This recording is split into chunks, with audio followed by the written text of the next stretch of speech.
Haryana public service commission को भारतीय संविधान के आर्टिकल 315 के तहत बनाया गया है। इसी के तहत हर राज्य में अपना एक आयोग होगा ताकि राज्य अपनी संस्कृति को ध्यान में रखते हुए वहां के युवाओं को भर्ती करे। लेकिन हो क्या रहा है सुनिए।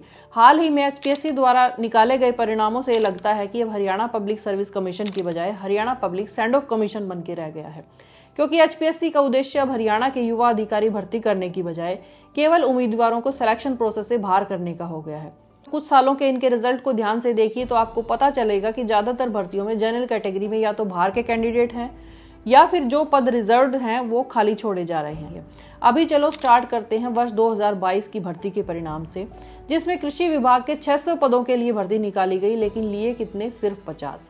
इससे पहले भी कृषि विभाग में डीडीए की पोस्ट आई थी, वहां वो क्वेश्चन पूछे गए जिसका इन पदों से कोई संबंध नहीं है। नतीजा 2 को छोड़कर सभी फेल हो गए। अब देखिए असिस्टेंट प्रोफेसर भर्ती में 14 क्वेश्चन उत्तराखंड कोचिंग इंस्टीट्यूट के थे और 26 question Chhattisgarh public service commission history paper से लिए गए थे। ये है पेपर लीक करने का नया तरीका।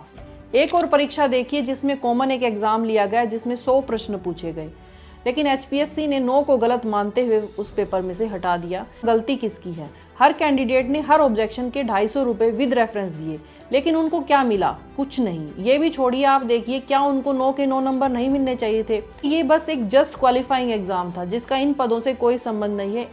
अभी जिसके बेसिस पर भर्ती होनी है वो है मेन सब्जेक्टिव पेपर, जो कि बाकी है। आप पूछेंगे नुकसान क्या है? देखिए 60% total reserve post EWS, SC, BC, ex serviceman की ज्यादातर पोस्ट खाली जाएंगी। यही पोस्ट सुनिश्चित करती हैं कि कम से कम किस भर्ती में हरियाणा के 100% युवा लगेंगे। एचपीएससी आजकल यूपीएससी से भी ज्यादा मुश्किल पेपर बना रही है। यहाँ एक कैंडिडेट तहसीलदार लगा एससीएस में, जबकि उसी साल वो यूपीएससी में आईएएस लग गया और दिल्ली में पोस्टेड भी है। ये हरियाणा के युवाओं के साथ हो रहा है। अभी एक और एग्जांपल देखिए, एएमओ यानी कि आयुर्वेदिक मेडिकल ऑफिसर परीक्षा ली गई और ज्यादातर पोस्ट खाली छोड़ दी गई। हरियाणा जुडिशरी में एक बार सिर्फ 9 कैंडिडेट को पास किया गया और मामला सुप्रीम कोर्ट तक पहुंच गया और जज साहब ने कहा कि जिन्होंने पेपर पास किया है वो अकबर के 9 रत्न हैं। वहां से ग्रेस मार्क्स दिए गए। आर्टिकल 335 में साफ लिखा है कि SC/ST को सरकार सामान्य परीक्षा के मापदंडों में छूट दे सकती है। यूपीएससी में तो ये सब 1970 से चल रहा है।